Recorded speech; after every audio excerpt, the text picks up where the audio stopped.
ये जन्म हमारा आखिरी हो, इसमें पूरा का पूरा विश्वास हमें श्री जी की कृपा पर है, साधना पर नहीं है। हम अपनी बात कह रहे हैं, मेरी लाडली जी की कृपा पर। वो ऐसी करुणामयी हैं, ऐसी कृपा सिंधु है, बस उनकी बात होते ही जबान में ताकत नहीं कि हम बोल सके उनकी करुणा पर। यद्यपि हरि करुणा समुद्र है, पर हरि के करुणा समुद्र का सार हमारी प्रिया जो करुणामयी। नीच पापी से भी पापी को ऐसा पद प्रदान करती हैं, पूछो। हमारी प्रियाजू का ही तो स्वरूप हितजू महाराज है, नरवाहन जी। कोई ऐसी कृत्य नहीं जो ना किए हो नरवाहन जी।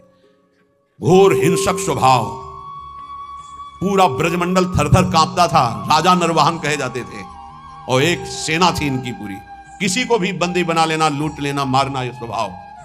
हितजू महाराज की एक करुणा दृष्टि हुई, उनके हृदय में राधा वल्लभ श्री हरिवंश नाम की प्रियता पहले जागृत हुई।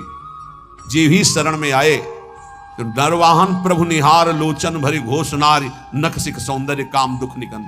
ऐसी हमारी हित सजनी जो हैं कि ऐसे नरवाहन जी को सीधे नित्य विहार का दर्शन करा रहे हैं। ऐसे ही हमारे गुरुदेव करुणामय हैं। जैसे आचार्य का स्वभाव देखा तो हमारी इष्ट महारानी जी का और आचार्य का एक स्वभाव देखा। जैसा श्री जी का स्वभाव वैसा हित सजनी जी का स्वभाव, और जो हित सजनी जी का स्वभाव वही गुरुदेव का स्वभाव देखा। मतलब इष्ट ही आचार्य, आचार्य ही गुरुदेव, गुरुदेव का बड़ा करुणामय स्वभाव देखा। जैसा स्वामिनी का स्वभाव, मेरी स्वामिनी सब ठीक कर देंगी।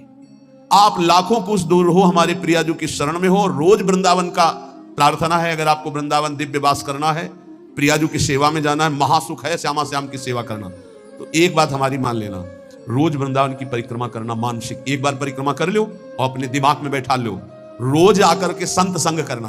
5 मिनट आकर राधा के कुंज में बैठना, गए, प्रणाम किया, दर्शन किया, सत्संग हो रहा था, फिर परिक्रमा में उतरे, फिर परिक्रमा से धीरे धीरे जुगल घाट, केसी घाट, वैसे परिक्रमा। वृंदावन को चिंतवन यह है दीप उर्बार, कोटि जन्म के अगतमय काट करे उजियार। और रोज प्रार्थना कि श्री जी मुझे वृंदावन वास दो। ये 2 बातें आपको दिव्य वृंदावन पहुंचा देंगी। और राधा वल्लभ लाल को हृदय ध्यान मुख नाम, ये आचार्य चरण का आदेश है। अगर राधा वल्लभ नाम चल रहा है तो ध्यान रखना, कोई भी विघ्न तुम्हें परास्त नहीं कर सकता। आनी होती आनी, ये राधा वल्लभ नाम की आनी है। हरिराम व्यास जी के वचन, साप ताप रोग शोक दारुण दुखहारी। जो राधा वल्लभ श्री हरिवंश नाम जब करते, किसी की ताकत नहीं, साप दे देगा उसको ऊपर लागू हो जाए। कोई ताप, कोई पाप, कोई रोग, कोई शोक नहीं। और सुनो, ये शनि शुक्र राहु केतु, ये ग्रह नक्षत्र विनायक भूत प्रेत पिशाच, जिनकी जिब्या पे राधा वल्लभ श्री हरिवंश नाम है, गरज कर कह रहे हैं। जिसको इस बात की परीक्षा करनी हो कर लेना। राधा वल्लभ नाम जापक के ऊपर कभी कोई प्रेत पिशाच विनायक भूत इनका आवेश नहीं हो सकता, ये स्पर्श नहीं कर सकते। वाणी जी हमारे यहां प्रमाण है।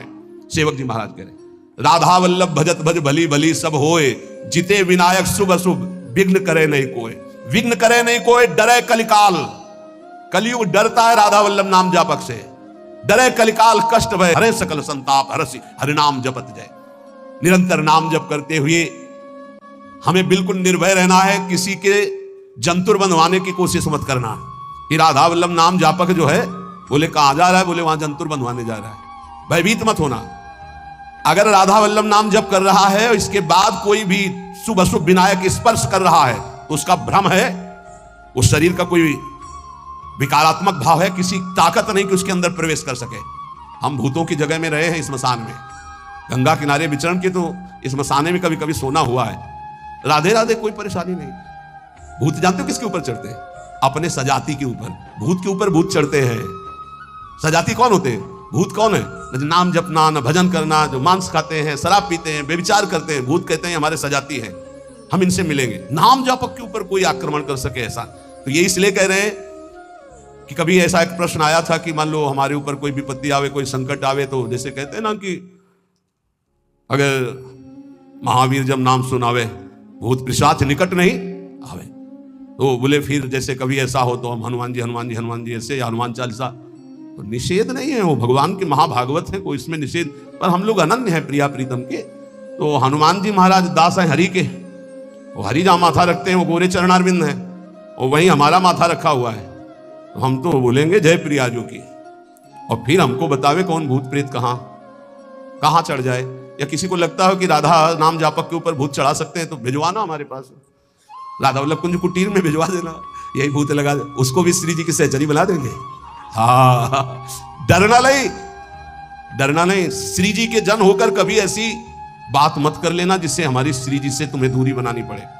एक बात हम ये बहुत सावधानी कह रहे, किसी ने तुम्हें बता दिया कि तुम्हारे ऊपर शनिचर चढ़ा हुआ है, तो हरिवंश महाप्रभु का पद पढ़ लेना स्फुटवाणी में, जो पे कृष्ण चरण मन अर्पित तो करिहा का नवग्रह रंग। तेल चढ़ाने मत जाना।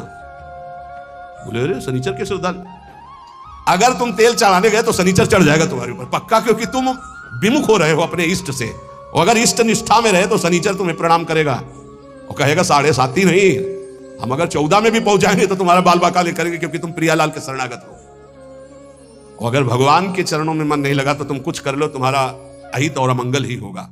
पक्का विश्वास रखो हमारी इस बात पर, कहीं कुछ कर मत लेना, नहीं तो अनन्यता में फर्क पड़ जाएगा। एक बार रनवारी के महात्मा विचार किए कि द्वारिकापुरी दर्शन करने जा रहे हैं, तो श्री जी ने स्वप्न में कहा कि मत जाना, तुम हमारी दासी हो, वहां मत जाना।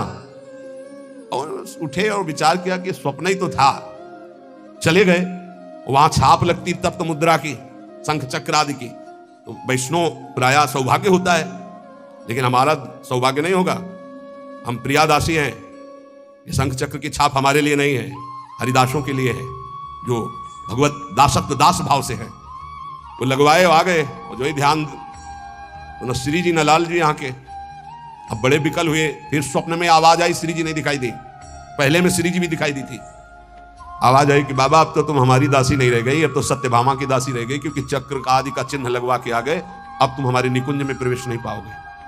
वो विराग्नि की आप कथा पढ़ के देख लो कि शरीर भस्म हो गया, प्रगट शरीर भस्म हो गया, श्री जी नहीं आई इतनी। ये बात ध्यान रखना, कहीं किसी का जंतुर मत बंधवा लेना गले में, बोले शनिचर का जंतुर है, घोड़े की नाल की अंगूठी है, क्योंकि वो अशुभ नष्ट हो जाएंगे। जब तुम्हें कहीं ऐसा लगे कि तुम्हारे ऊपर किसी का अनिष्ट होने वाला है तो वृंदावन की रज लगा लेना, फिर हमें बता देना कौन अनिष्ट है। कोई अनिष्ट नहीं कर सकता, जिते विनायक शुभ अशुभ विघ्न करे नहीं। कोई हमारी बात को, प्रार्थना को मान लेना नहीं, हमारे श्री जी की शरणागति में कलंक लग जाएगा। कभी झाड़ फूंक मत छू करवाना। हम देखते हैं ना, ये शरणागत तो हो जाते हैं लेकिन अपनी अनन्य निष्ठा नहीं जान पाते। बोले कुछ बाहरी चक्कर, बाहरी चक्कर तुम्हारी बुद्धि का चक्कर है। श्री जी के अनन्य हो जाओ, कहीं कुछ नहीं है। तुम्हें जहां लगता हो कि यहां डर है, वहां जाके बोलना राधा वल्लभ श्री हरिवंश। अगर वो न डर जाए जिसे डर कहते तो हमें बताना। कोई डर नहीं, त्रिभुवन में डर नहीं। ये जो हम कह रहे हैं इसको अच्छी तरह समझ लो, और अपने श्यामा श्याम के अनन्य होकर के उनके नाम जप में निरंतर लग जाओ। और एक ध्यान रखना, हमारे प्रभु के वचन हैं, करो सदा तिनके रखवारी, जिमि बालक राखे महतारी। तो ठाकुर जी तो करुणामय है ही, पर कभी कभी उपद्रव में थोड़ा गुस्सा भी कर देते हैं, पर मेरी महारानी बहुत करुणामयी है। उन्हीं के बल से हम कहते हैं कि हम जिस नाव में बैठे, नाव सीधे निकुंजे जाएगी। चाहे जितना नाव के ऊपर उपद्रव करो, इतनी हल्की नाव नहीं कि डूब जाएगी। नहीं, हल्की नाव में होता ना, ये बैलेंस मत बिगाड़ना, चुप बैठो। तुम्हारे जितना बैलेंस बिगाड़ पाओ तुम बैलेंस बिगाड़ लो। भैया इतना जोर का है, नाव इतनी मजबूत है, और बीच में बैठे हो, कूद सकते नहीं, तुम कूद पाओगे? बीच में बैठे हो, आसपास इतना घेरा है कि कूद पाओगे नहीं दरिया में, अब नहीं कूद पाओगे। और उपद्रव बीच में करोगे तो बैलेंस बिगड़ेगा नहीं, आसपास रसिक जन है। और खेवैया हरिवंश चंद्र जी पहुंचा रहे हैं निकुंज। अब इसमें देरी नहीं है, अनन्यता में बद बाधा ना आने पाए, हमारी प्रार्थना है, यही सबसे बड़ी पूजा है। हमारे माई श्यामा जी को राज ये अनन्यता, नाना प्रकार के प्रलोभन आए या भय आए, कहीं दूसरा कुछ स्पर्श ना हो जाए शरीर पे। ये शरीर हमारी प्रियाजू का, ये मन हमारा प्रियाजू का, ये प्राण हमारे प्रियाजू के, और निश्चित प्रियाजू की प्राप्ति होगी। हम हृदय का सत्संग बता रहे हैं आपको। हमारी श्री जी ज्यादा इधर उधर नहीं देखती, सीधा बस देखती है कि अपनापन कितना है। अपनापन श्री जी से कर लो, बस ये परीक्षा आएगी। रामकृष्ण हरि बोलो, कहीं कोई नहीं, कहीं कोई नहीं। तो अपने श्री जी के अनन्य रहो, कोई भी शरीर की या मानसिक कोई भी वृत्ति किसी का आश्रय न ले। और राधा वल्लभ श्री हरिवंश, राधा राधा राधा, तो हमारी बात को गांठ बांध लेना। इसी जन्म में मुझ जैसे नीचों को भी जहां शिव सनकादि आदि की संभावना नहीं, वहां पहुंचने का सर्टिफिकेट मिल गया है। बस जाने की तैयारी तुम कर लो। ये हम आखिरी बातें इसलिए बता रहे हैं कि शास्त्र में तो बहुत सिद्धांत है साधनों के। आप सब वृंदावनवासी सरल चित्त से समझ लो। प्रिया प्रीतम के उपासी चाहे बाहर ही रहते हो, हमारी श्री जी की प्राप्ति साधना से नहीं होती। साधना करनी जरूरी है असाधन त्याग के लिए, पर हमारी श्री जी की प्राप्ति श्री जी की कृपा से होती है। और कृपा का वही अधिकारी होता है जो श्री जी के सिवा अन्य आश्रय नहीं। कभी कोई तुम्हें घर में कहे कि हम अमुक आकर के अमुक कर देंगे, तुम लखपति करोड़पति बन जाओगे, तुम मत करना, नहीं तो श्री जी की अनन्यता में बाधा आ जाएगा। हमारी श्री जी जहां विराजमान है वहां धीरे धीरे सब वैभव अपने आप आ जाएगा, तुम चिंता मत करो।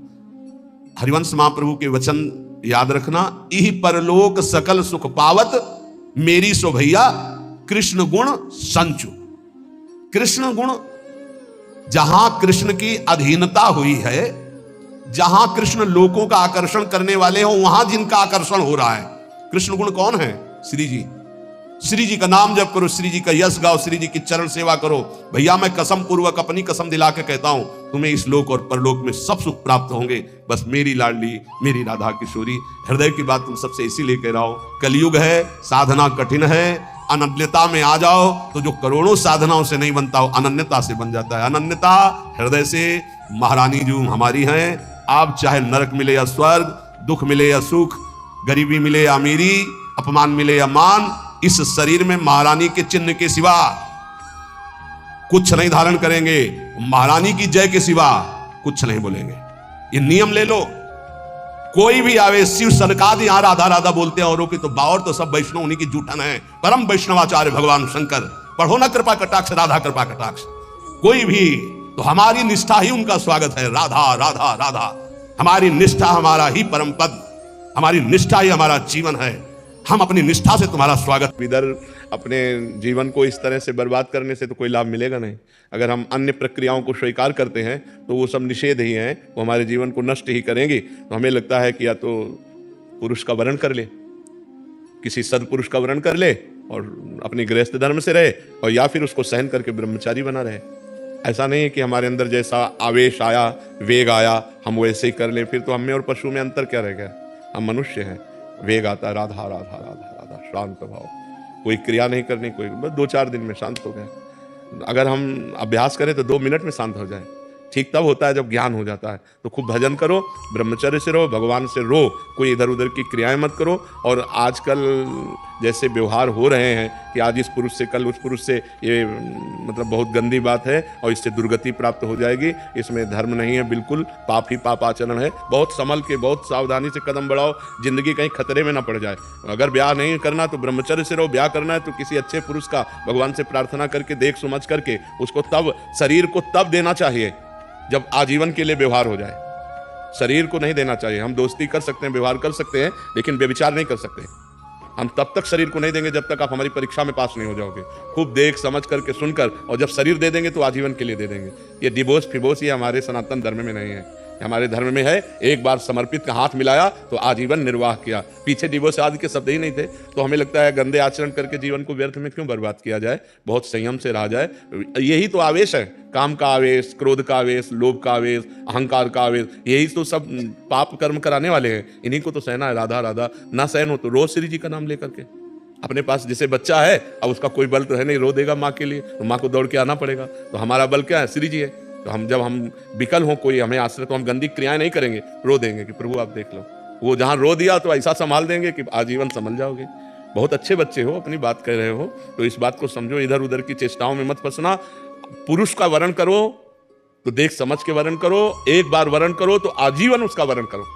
ये जो आजकल चल रहा है ना, बहुत गंदा चल रहा है, बहुत गंदा चल रहा है। लिव इन रिलेशन, ये सब बहुत गंदा चल रहा है। ये हमारा धर्म नहीं कहता है। बहुत सावधानी से चलो बच्चा, जीवन बहुत कीमती है, इसमें भगवान की प्राप्ति हो जाए, ये बहुत उत्तम बात है। आपने अपनी मन की व्यथा कही हिम्मत करके सबके बीच में, इसलिए हम आपको प्रणाम करते हैं। बस आप अपने संयम से रहना, कोई चेष्टा इधर उधर मत करना, वो धीरे धीरे शांत हो जाए। जैसे आज हमको 100% जलाया, हम सह गए, तो कल 90% जलाएगा, फिर 80%, फिर धीरे धीरे धीरे धीरे फिर खत्म हो जाता है। बच्चापन से बाबा जी 13 वर्ष की अवस्था से, और जिंदगी में किसी माँ बहन को पीछे जब गंगा किनारे जवानी पूरी रही, अब तो इसलिए देख रहे हैं कि प्रश्न उत्तर बातचीत सब ऐसा नहीं, पर जिंदगी में हमने ऐसे नहीं देखा। छूना, बातचीत करना, मिलना तो बात जाने दो, ऐसे नहीं देखा, फेस टू फेस नहीं देखा। सदैव ऐसे ही रहे। और गंगा किनारे कौन देखने आता है? खाना तो मिलता नहीं था, रहने का ठिकाना नहीं, गर्मी सर्दी बरसात 20 वर्ष ऐसे काटे। धीरे धीरे धीरे धीरे धीरे तब वही अनुभव कह रहा हूँ, पहले 100%, फिर 90% उसको देखा है, फिर 70%, फिर कम परसेंट होते होते होते अब शांत एकदम। जब शांत हो गया तब सब कुछ मिल गया। जब शांत नहीं था तो ना खाने का था, ना रहने का था, ना कुछ नहीं था। और जब इच्छा नहीं है तो दुनिया की चीजें तो हम इसलिए कहते हैं कि धैर्यपूर्वक सहो, ये सहना तुम्हें महान बना देगा। गलत आचरण में मत उतरना, ये सबके जीवन में रहता है। कोई ऐसा यहाँ पैदा ही नहीं हुआ भगवान या भगवान के महान भागवतों के सिवा जिसको काम क्रोध ने अपनी चपेट में ना लिया हो। सबको रोना पड़ा है, सब भजन करके आगे बढ़े हैं, सबके ऊपर भगवान की कृपा हुई जो निष्काम हुए हैं, नहीं तो सब पूरा संसार इसी में तो फंसा हुआ है। बहुत धैर्यपूर्वक रहना। महाराज जी, हिंदू धर्म ग्रंथों और मान्यताओं के अनुसार पाप मुक्ति के अनेक साधन बताए गए हैं, जैसे गंगा स्नान, पाप मोचनी एकादशी। समझना, यहाँ समझना, पाप मुक्ति के उपाय बता गए, लेकिन पाप की प्रवृत्ति के नष्ट होने का उपाय क्या है? ऊपर से हमारे अस्त्रों द्वारा सब काट दिया गया, लेकिन उसकी जड़ बची हुई है, तो और नए किनके आ गए। पाप गंगा पापम, गंगा पाप का नाश करती है, इसमें संशय नहीं। लेकिन पाप की प्रवृत्ति, गंगा नहा के आए फिर 100 पाप कर लिए, फिर गंगा नहा के आए फिर 100 पाप कर लिए, तो हाथी स्नान हुआ, हाथी स्नान किया, सूंड से धूल डाल लिया, तो स्नान का मतलब क्या हुआ? तो पाप वास्तविक तो नष्ट नहीं हुए। पाप नष्ट तब माना जाएगा जब पाप की प्रवृत्ति का नाश हो जाए, पाप की जड़ का नाश हो जाए, वो है प्रवृत्ति। बोले बड़ा पाप प्रवृत्ति वाला आदमी है, बहुत पापी आदमी है। तो पाप की प्रवृत्ति सबके अंदर रहती है, क्योंकि सुमति कुमति सबके उरनाई, नाथ पुराण निगम अस कहीं। तो जहां सुमति है वहां शुभ है, और जहां कुमति है वहां अशुभ है, पाप है। तो कुमति सुमति सबके उरनाई, कभी कुमति जोर कर गई तो पाप बन गया, कभी सुमति जोर कर गई तो पुण्य बन गया। तो तीर्थों के जो उपाय हैं वो पाप नष्ट करने के लिए हैं, लेकिन अध्यात्म जो है वो पाप प्रवृत्ति को नष्ट करता है। गंगा को भी निष्पाप करने की सामर्थ्य एक महात्मा रखता है। तीर्थी कुर्वन्ति तीर्थानि, तीर्थों में चरण रख दे तो तीर्थत्व आ जाए, गंगा का स्पर्श कर दे तो गंगा निष्पाप हो जाए। क्यों? क्योंकि उसने पाप की प्रवृत्ति का नाश कर दिया। अध्यात्म पाप प्रवृत्ति के नाश के लिए। आप क्या कहना चाहते हैं? महाराज जी कह रहे हैं कि मतलब क्या पाप मुक्ति इतनी सहज और सरल है? हाँ है, क्यों नहीं है। रुई का ढेर पहाड़ लगा हो, एक दिया सलाई काफी है, छोटी सी चिंगारी काफी है।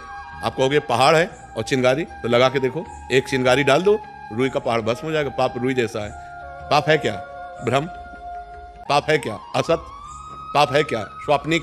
कोई सत्य सच्चिदानंद है क्या? भूल ही तो पाप है। एक सेकंड में अनंत पापों का नाश हो जाएगा। राम कहो, कृष्ण कहो, हरि कहो, राधा कहो, अंतिम श्वास आ जाए यही राधा राधा कहते हुए, अनंत जन्मों के पाप नष्ट होकर भगवत प्राप्ति हो जाएगी। अजामिल ने पुत्र के बहाने से नारायण पुकारा तो भगवत पार्षद आ गए और उसको परम पद की प्राप्ति हुई। जीवन भर वैश्यागमन किया, जीवन भर पाप किया, और अंतिम समय पुत्र के बुलाने में, पुत्र का नाम नारायण था, बुलाया नारायण, बस इतने से काम हो गया। तो जड़ से पाप की प्रवृत्ति का नाश करने के लिए हमें नाम जप करना चाहिए, हमें शास्त्रों का सार समझना चाहिए। भगवद स्मृति, भगवद स्मृति का तार, राम राम राम, राधा राधा राधा राधा, कृष्ण कृष्ण कृष्ण। जो नाम प्रिय हो निरंतर उसको चलाओ, निष्पाप होकर इस लोक में परलोक में सब आनंद ही आनंद रहेगा। नाम जपत मंगल दिशि दशहु, दसों दिशाएं मंगलमयी होंगी।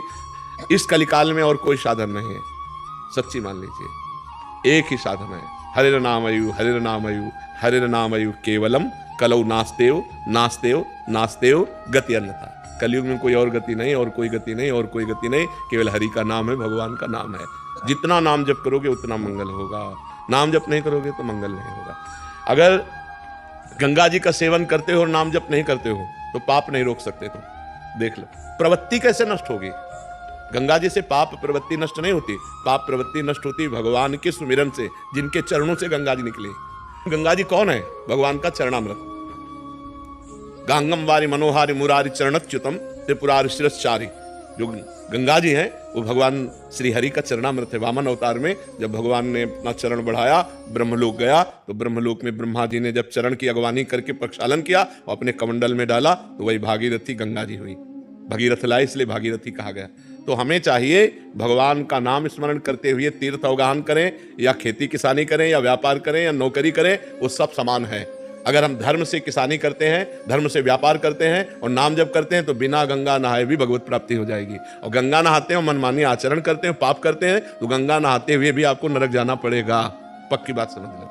चाहे जितने तीर्थ हैं वो सब तीर्थपाद भगवान के हैं, बिना भगवान का स्मरण किए हुए जीव का परम कल्याण नहीं हो सकता। हाँ, भगवान का स्मरण करते हुए गंगा स्नान करे, लाखों गुना पुण्य बढ़ करके प्राप्त होगा। अगर भगवान का स्मरण नहीं तो प्रपंच की बात की, गोता लगाया और चले गए, चिंतन नहीं है।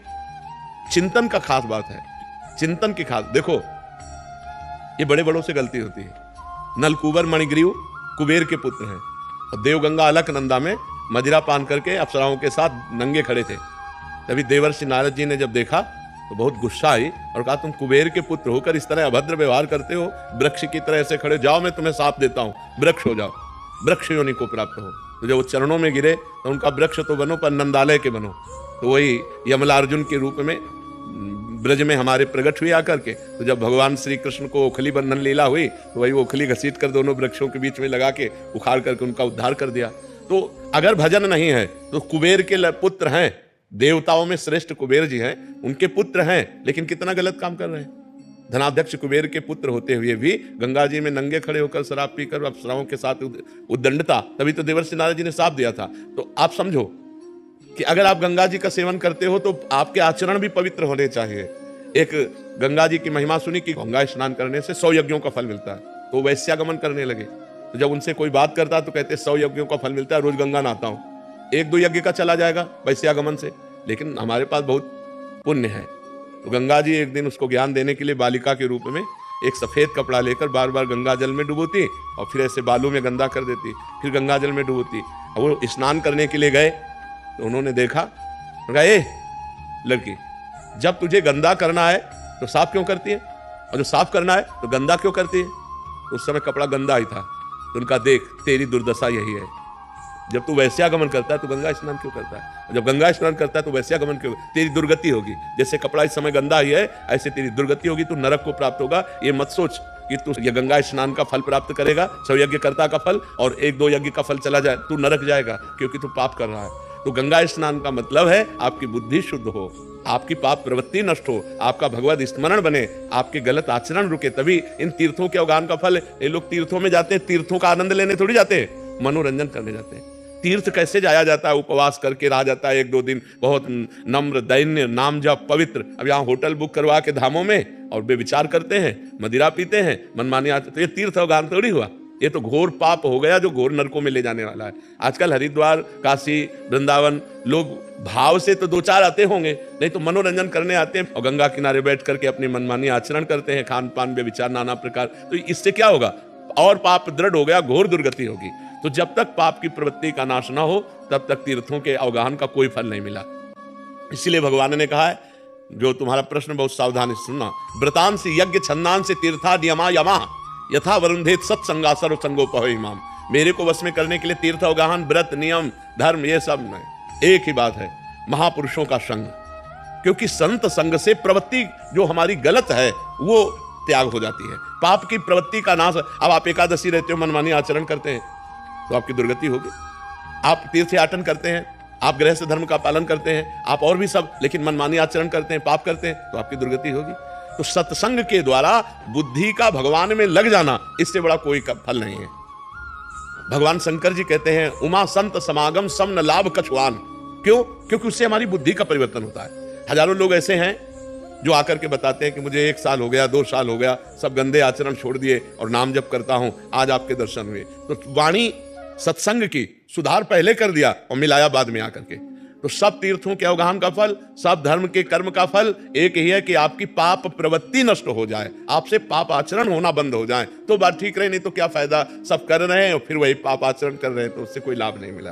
तो हमारे जो सदग्रंथों का लक्ष्य है वो है भगवान का स्मरण, अखंड स्मृति, हरिशरणम हरिशरणम, राधा राधा राधा। अगर ये है तो सब फल मिल गया, नहीं तो सो सब धर्म कर्म जर जाऊ, सो सब धर्म कर्म जर जाऊ, जहां न राम पद पंकज भाऊ, जोग कुजोग ज्ञान अज्ञानू, जहां नहीं राम प्रेम प्रधानु। अगर भगवान के चरणों में प्रेम नहीं तो जोग कुजोग है, वो ज्ञान अज्ञान है, वो धर्म कर्म आग लग जाए। जिसमें भगवान के नाम में न प्रेम हो, भगवान के चरणों में न प्रेम हो। महाराज जी, इसमें एक प्रश्न है महाराज जी, क्या तीर्थ याटन या स्नान आदि या व्रत आदि नहीं करना चाहिए? ये करना चाहिए, पर पाप त्याग कर।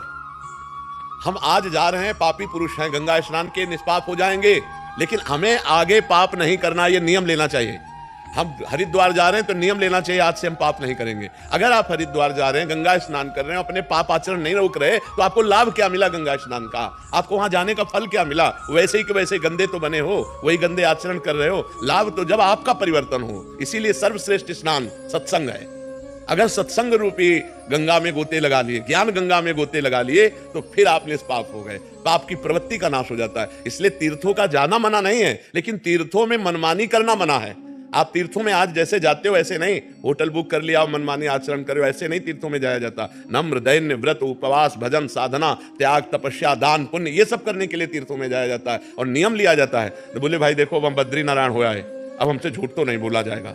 पुराने लोग थे कि भाई हम केदारनाथ हुआ है, बद्रीनाथ हुआ है, अब हम झूठ नहीं बोल सकते क्योंकि हम बद्रीनारायण के दर्शन कराए।